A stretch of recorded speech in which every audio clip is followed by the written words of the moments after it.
అందరికీ నమస్కారం. నా పేరు కవిత.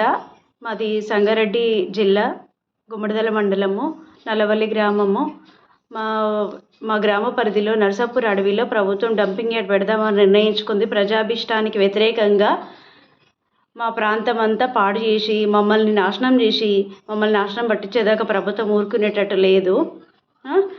మా గ్రామం మీదకి అర్ధరాత్రి పూట జనాలను వందల మంది పోలీసులను మా గ్రామం మీదకి పంపించి ఎమ్మెల్యేలు అందరూ ఇంట్లో ఉండి మా గ్రామం మీదకి అర్ధరాత్రి పూట మాకే తెలియకుండా, మా గ్రామంలోకి పోలీసు వాళ్ళు వస్తున్నారని మాకే తెలియకుండా అర్ధరాత్రి పూట వందల మంది పోలీసులను పంపించి ఇంటింటికి తీసుకెళ్ళి అరెస్ట్ చేసి మళ్ళీ ఒక రోజు ఉంచుకున్న తర్వాత వదిలేసిన తర్వాత కూడా కానిస్టేబుల్ని మాకు కాపలా పెట్టి మేమేమన్నా దొంగలమా? మేమేం దొంగతనం చేసినా? మేమేమైనా బందిపోట్లమా? వ్యవసాయం చేసుకొని పంటలు పండించి లారీలు కూరగాయలు బియ్యం పండించి సిటీకి పంపించి బతుకుతాం. మేము పచ్చని ప్రకృతిలో ఆ మట్టిని ఆస్వాదిస్తూ బతుకుతాం. మేము ఎవరికేం అన్యాయం చేసినాము? మేము రైతులము, ఇక్కడ అడవి ఉంది, భూములు తక్కువ రేటు ఉన్నాయి అని చెప్పి 150 ఎకరాల భూమి గుర్తించి మా దగ్గర డంపింగ్ యార్డ్ పెట్టి 200-300 లారీలల్లో రోజు చెత్తను తీసుకొచ్చి సిటీ నుంచి చెత్తను తీసుకొచ్చి మా దగ్గర వేసి ఆ చెత్తతోని కంపోస్టు ఇంకేం తయారు చేస్తారో పాడుది విద్యుత్ తయారు చేస్తారంట. పెద్ద చిమ్నీ పెడతారంట. ఆ చిమ్నీ లోపలికి గాలిలకు మొగుల మీదకి వెళ్ళిపోతుందంట. ఆ వాసన మాకు రాదంట. ఆ పొగ మాకేం రాదంట. అక్కడ పెడతారంట, మాకేం కాదంట.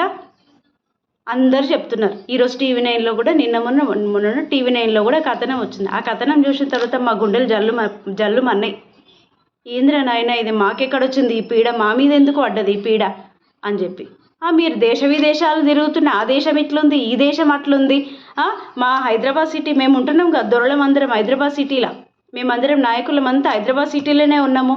ఇక సిటీ నీట్గా క్లీనెస్ట్గా ఉండాలి, అమెరికాలో ఉన్నట్టు ఉండాలి, డావోస్లో ఉన్నట్టు ఉండాలి అని చెప్పి మా మీద చెత్త తీసుకొచ్చి పోస్తాం. 200-300 లారీల చెత్త తీసుకొచ్చి పోస్తామంటే మేము మనుషులం కామా? మేము మనుషుల లెక్క కనిపిస్తలేమా మీకు? మేము రైతులం కాబట్టి ఏం పోరాటాలు చేస్తారు వీళ్ళకు మద్దతు ఎవరున్నారు? వీళ్ళని అడిగేటోడు ఎవడున్నాడు? 2-3 రోజులు ఏడుస్తారు, ఊరుకుంటారు.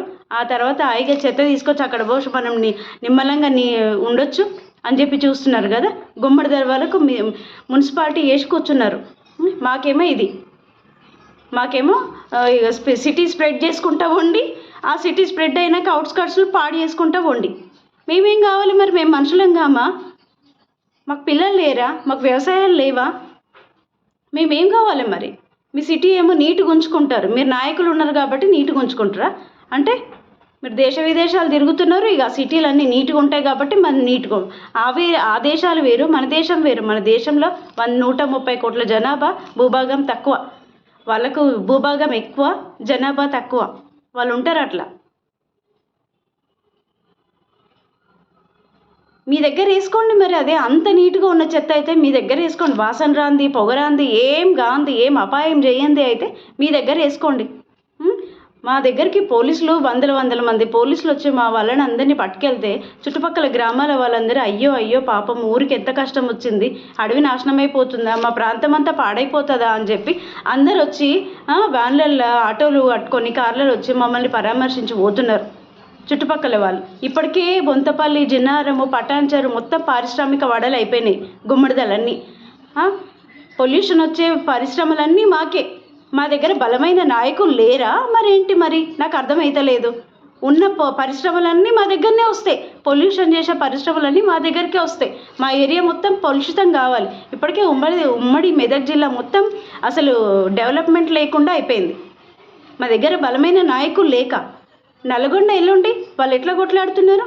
మూసి నీళ్ళు మేము ఇంకెన్ని రోజులు తాగాలి, ఈడ్చి పడేయండి పేద ప్రజల్ని, మూసి మంచి చేయండి అంటున్నారు. మాట్లాడతలేరా? నల్గొండ నాయకులు, మంత్రులు అందరూ మాట్లాడతలేరా? మరి మన మంత్రులకి ఏమైంది? ఎమ్మెల్యేలకి ఏమైంది? 3 సార్లు గెలిపించారు ఎమ్మెల్యేని. ఎలక్షన్ టైంలో వస్తారు, ఆ అన్న ఈ అన్న, నేను ఈ అన్నను ఆ అన్నను అనుకొని వెనకాల ఆర్ఆర్లు పెట్టుకుంటా ఎలక్షన్ టైంలో వస్తారు, మా మీద పడతారు. హారతులు ఇస్తాం మేము అందరికీ. మేము మదన్నను, రగన్నను, కాటన్నను, గూడెమన్నను అనుకుంటూ వచ్చి మా మీద పడతారు. మీకు అది చేస్తాము, మీకు ఇది చేస్తాము, మాకు ఓట్లేయండి అని హారతులు పట్టించుకున్నారు అందరు వచ్చి మాతో. ఇప్పుడేమో మా నెత్తిన తెచ్చి డంపింగ్ యార్డ్ పెడతారా? ఏం కావాలి మేము? రోజుకు 200 లారీల చెత్త, 300 200 లారీల చెత్త తీసుకొచ్చి మా దగ్గర వేస్తే మేము ఏమైపోతాం? అడవి ఏమైపోతుంది? ప్రపంచ దేశాలు తిరుగుతున్నారు కదా, మాకు పక్క రాష్ట్రాలతో పోటీ కాదు ప్రపంచంతో పోటీ అని మాట్లాడుతున్నారు కదా. ప్రపంచంలోకి వెళ్ళి అడగండి, వేరే యూరోపియన్ కంట్రీస్కి వెళ్ళి అడగండి. ఆ కంట్రీస్లో పచ్చటి అడవిలో తీసుకొచ్చి డంపింగ్ యార్డ్ పెడతారా, చెత్త తీసుకొస్తారా అని అడగండి. చెప్పుతోని కొడతారు మిమ్మల్ని. పిచ్చోళ్ళ అడవిలో తీసుకొచ్చి చెత్త వేస్తారా ఎవరన్నా? ఇదేనా సంస్కారం అని చెప్పి చేస్తారు మీకు. సిటీ అంట నీట్గా ఉండాలంట, మేమంట పాడైపోవాలంట. మేము మనుషులం గామా? పద్ధతిగా మాట్లాడుతున్నాం. మా తల్లిదండ్రులు చాలా పద్ధతిగా పెంచారు కాబట్టి పద్ధతిగా మాట్లాడుతున్నాం. కానీ మా గుండెల బాధ అంతా ఇంత లేదు మాకు. మా ఊర్లలో ముసలోళ్ళు శోకాలు పెట్టి ఏడుస్తున్నారు.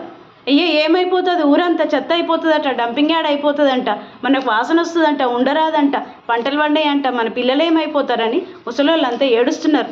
ఆడోళ్ళంతా రోడ్ల మీదకి వస్తున్నారు. మేము ఎప్పుడు రోడ్ల మీదకి రాలే, మేము ఎప్పుడు బయట కనిపించలే. అట్లాంటిది మేము రోడ్ల మీదకి ఏడుస్తున్నాం. మేము ఒక్క నాయకుడు పరామర్శించడానికి రాలే. మా మీదకి 200 మంది పోలీసులు దండయాత్ర చేసి మాకు ఇంత అన్యాయం జరుగుతుంటే ఒక్క నాయకుడు మమ్మల్ని పరామర్శించనీకి వచ్చింది లేదు. మేము ఏం తప్పు చేసినాం? ఎవరికేం తప్పు చేసినాం? మేము ఎవరికన్నా తప్పు చేసినామా? ఎవరికన్నా అన్యాయం చేసినామా? మా పంటలేమో మేము పండించుకుంటూ ఉంటున్నాం గుట్టు చప్పుడు కాకుండా. ఒక్క నాయకుడు పరామర్శించడానికి రాలే. మా ఎమ్మెల్యేని 3 సార్లు గెలిపించుకున్నాం మేము. మా ఎమ్మెల్యేని కొత్తగా పోటీ చేసిన కంటెస్టెంట్స్ కూడా 50,000 ఓట్లు ఇచ్చినాం.